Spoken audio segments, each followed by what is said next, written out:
আগুন লাগলে প্রত্যেকটা সেকেন্ড কিন্তু মূল্যবান। একটা ছোট্ট স্ফুলিঙ্গ দেখতে দেখতেই হয়ে যেতে পারে একটা ভয়াবহ বিপর্যয়। কিন্তু ভাবুন তো, সেই প্রথম কয়েকটা সেকেন্ডেই যদি সঠিক প্রতিরক্ষা ব্যবস্থা হাতের কাছে থাকে, তাহলে পুরো পরিস্থিতিটাই বদলে যেতে পারে। তাহলে চলুন আজ আমরা জেনে নিই আমাদের সুরক্ষার জন্য বানানো সেই নিয়মগুলো আসলে কি, আর সেগুলো কিভাবে কাজ করে। ধরুন একটা বিল্ডিংয়ের কথা, যেখানে আমরা থাকি, কাজ করি কিংবা হয়তো খেতে যাই। হঠাৎ যদি সেখানে আগুন লাগে, সেখানকার মানুষ কি আসলেই জানে তাদের সুরক্ষার জন্য কি ব্যবস্থা আছে? বিপদের সময় দরকারি জিনিসটা কি হাতের কাছে পাওয়া যাবে? এই প্রশ্নগুলো নিয়েই আজ আমরা কথা বলবো। আর আমাদের আজকের আলোচনার যে হিরো, সে হলো এই ফায়ার এক্সটিংগুইশার। এটাই কিন্তু সেই প্রথম আর সবচেয়ে জরুরি জিনিস, যা একটা ছোট আগুনকে বড় ডিজাস্টার হওয়া থেকে আটকাতে পারে। কিন্তু আসল প্রশ্নটা হলো, এটা ঠিক কোথায় আর কেন থাকা উচিত? তো চলুন এই প্লেবুকটা একটু খুলে দেখা যাক।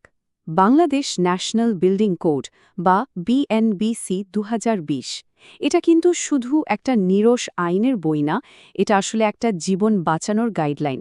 এর একটাই লক্ষ্য, আমাদের চারপাশের বিল্ডিংগুলো যেন বিপদের সময় আমাদের রক্ষা করতে পারে, আর আমাদের জীবন, স্বাস্থ্য এবং সম্পদ সুরক্ষিত থাকে। এই কোডের সবচেয়ে ইন্টারেস্টিং ব্যাপার কি জানেন? এটা সব বিল্ডিংকে এক পাল্লায় মাপে না। মানে একটা বিল্ডিং কী কাজে ব্যবহার হচ্ছে তার ওপর নির্ভর করে এর ঝুঁকি কতটা। একেই বলা হয় অকিউপেন্সি টাইপ। খুবই স্বাভাবিক, তাই না? একটা স্কুল, একটা হাসপাতাল আর একটা বাড়ির ঝুঁকি তো আর এক হবে না, তাই তাদের সেফটির নিয়মও হবে আলাদা। তো চলুন শুরু করা যাক সবচেয়ে চেনা জায়গাটা দিয়ে, আমাদের নিজেদের বাড়ি। বিএনবিসি কোডে এই আবাসিক ভবনগুলোকে রাখা হয়েছে অকিউপেন্সি এ ক্যাটেগরিতে। এবার দেখি এই কোড আমাদের বাড়ির জন্য ঠিক কি কি নিয়ম রেখেছে। ১ বা ২ পরিবারের বাড়ির ক্ষেত্রে কোড একটা মাপকাঠি ঠিক করে দিয়েছে, সেটা হলো ৫০০ স্কোয়ার মিটার। যদি বাড়ির মোট ফ্লোর এরিয়া এর চেয়ে কম হয়, তাহলে কিন্তু কোনো ফিক্সড ফায়ার ফাইটিং সিস্টেমের দরকার নেই। কিন্তু যেই না ৫০০ স্কোয়ার মিটার পার হলো, অমনি নিয়ম বদলে গেল।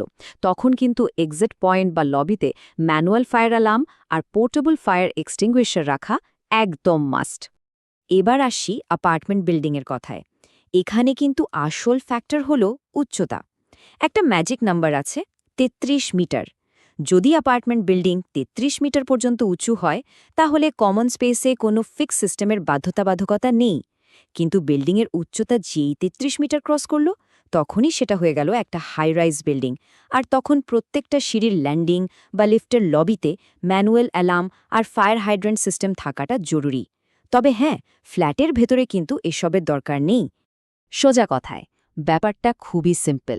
বিল্ডিং যত বড় হবে, মানুষ যত বেশি থাকবে, যেমন ধরুন হোস্টেল বা হোটেল, নিয়মকানুনও ততটাই করা হবে। আর হবেই বা না কেন, ঝুঁকিটাও তো সেভাবেই বাড়ছে, তাই না? আচ্ছা, বাড়িঘরের কথা তো হলো। এবার চলুন এমন একটা জায়গায় যাই যেখানে আমরা সবাই প্রায়ই যাই, রেস্তোরাঁ। কোডের ভাষায় এগুলোকে বলা হয় অ্যাসেম্বলি বিল্ডিং, মানে যেখানে অনেক মানুষ জড়ো হয়। আর এখানকার নিয়মগুলো কিন্তু একদম আলাদা। কারণটা পরিষ্কার, একদিকে প্রচুর মানুষের ভিড়, অন্যদিকে রান্নাঘরের আগুন। এর কারণটা বুঝতে হলে আগে একটা জিনিস জানতে হবে, সব আগুন কিন্তু একরকম হয় না। একটা রেস্তোরাঁর রান্নাঘরে যে ধরনের আগুন লাগতে পারে, তার সাথে বাড়ির বা অফিসের আগুনের কোনো মিল নেই। আর ঠিক এ কারণে কোড বলে আগুনের ধরন বুঝে সঠিক ইকুইপমেন্ট ব্যবহার করতে হবে। যেমন ধরুন ফায়ার ক্লাস এ, এটা হলো সবচেয়ে কমন টাইপের আগুন। কাঠ, কাগজ, কাপড়, এই সব সাধারণ জিনিস থেকে যেটা হয়। কিন্তু একটা রেস্তোরাঁর জন্য সবচেয়ে চিন্তার বিষয় হল ক্লাস সি আর ক্লাস কে ফায়ার। ক্লাস সি হয় ইলেকট্রিক্যাল জিনিসপত্র থেকে, যেখানে পানি দিলে তো বিপদ আরও বাড়বে। আর ক্লাস কে, এটা হলো রান্নাঘরের আসল ভিলেন। রান্নার তেল বা চর্বি থেকে লাগা আগুন, যেটা নেভানো কিন্তু খুবই কঠিন। আর ঠিক এই কারণে রেস্টুরেন্টের মতো পাবলিক জায়গাগুলোর জন্য নিয়মটা বেশ কড়া। ম্যানুয়াল ফায়ার অ্যালার্ম তো থাকতেই হবে, কিন্তু তার চেয়েও জরুরি হলো সঠিক টাইপের ফায়ার এক্সটিংগুইশার। বিশেষ করে রান্নাঘরে ক্লাস কে আগুন নেভানোর জন্য স্পেশাল এক্সটিংগুইশার থাকাটা একদম বাধ্যতামূলক। কারণ সাধারণ এক্সটিংগুইশার দিয়েই আগুন নেভানোই যায় না, আর ভিড়ের মধ্যে একবার ছড়ালে কি হবে ভাবুন তো। তো আমরা বাড়ি দেখলাম, রেস্টুরেন্টও দেখলাম, কিন্তু আজকাল আমাদের শহরগুলোতে বিল্ডিংগুলো তো আর মাটিতে থাকছে না, সোজা আকাশ ছুঁতে চাইছে। এই আকাশ ছোঁয়া বিল্ডিংগুলোর বেলায় সেফটির চ্যালেঞ্জটা কেমন? আসলে বিএনবিসি কোড হাই রাইজ বিল্ডিংগুলোর জন্য একদম আলাদা একটা সেকশনই রেখেছে। কারণটা খুব সহজ, এখানে ঝুঁকি আর সুরক্ষার পুরো ক্যালকুলেশনটাই অন্যরকম। আবারও ফিরে আসছে সেই সংখ্যাটা ৩৩ মিটার। কারণ বিএনবিসি 2020 বলছে যখনই কোনো বিল্ডিংয়ের বসবাসযোগ্য কোনো ফ্লোর মাটি থেকে ৩৩ মিটার মানে ধরুন প্রায় ১১ তলার বেশি উঁচুতে থাকে, তখনই সেটা অফিশিয়ালি একটা হাই রাইজ বিল্ডিং। আর এই উচ্চতাটা এত গুরুত্বপূর্ণ কেন? কারণ সাধারণত ফায়ার সার্ভিসের ল্যাডার বা মই এই উচ্চতার উপরে যেতে পারে না। তার মানে বিল্ডিংকে নিজের সুরক্ষার ব্যবস্থা নিজেকেই করতে হবে। তখন আর সাধারণ নিয়ম চলে না, শুরু হয় স্পেশাল রুলস। এই হাই রাইজ বিল্ডিংগুলোর জন্য মূলত ৩টা শর্ত দেওয়া আছে। ১. বিল্ডিং বানাতে হবে সবচেয়ে ভালো মানের ফায়ার রেজিস্ট্যান্ট বা অগ্নি প্রতিরোধী জিনিস দিয়ে। ২. বিল্ডিংয়ের ভেতরে একটা কমপ্লিট সিস্টেম থাকতে হবে, আগুন ডিটেক্ট করা, অ্যালার্ম বাজানো, সবাইকে বের করে আনা আর আগুন নেভানো, সব কিছুর জন্য। আর ৩ নম্বর এবং খুবই গুরুত্বপূর্ণ, প্রতি ৩ মাস পর পর এই পুরো সিস্টেমটা ঠিকঠাক কাজ করছে কিনা সেটা চেক করা বাধ্যতামূলক। কারণ দিনের শেষে এত উঁচু থেকে সবাইকে নিরাপদে বের করে আনাটাই তো সবচেয়ে বড় চ্যালেঞ্জ।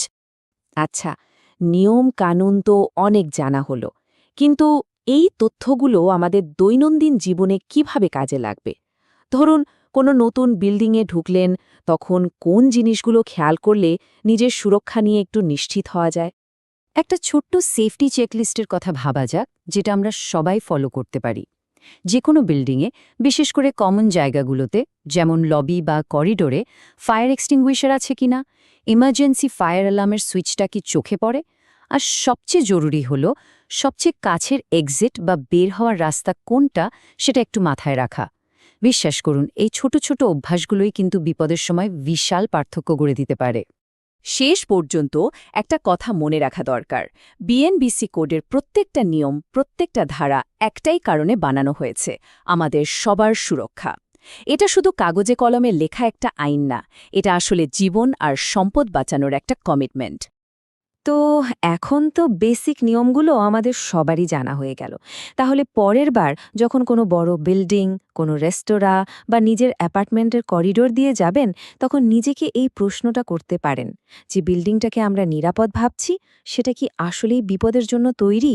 এই সচেতনতাটুকুই কিন্তু হতে পারে আমাদের সবচেয়ে বড় সুরক্ষা।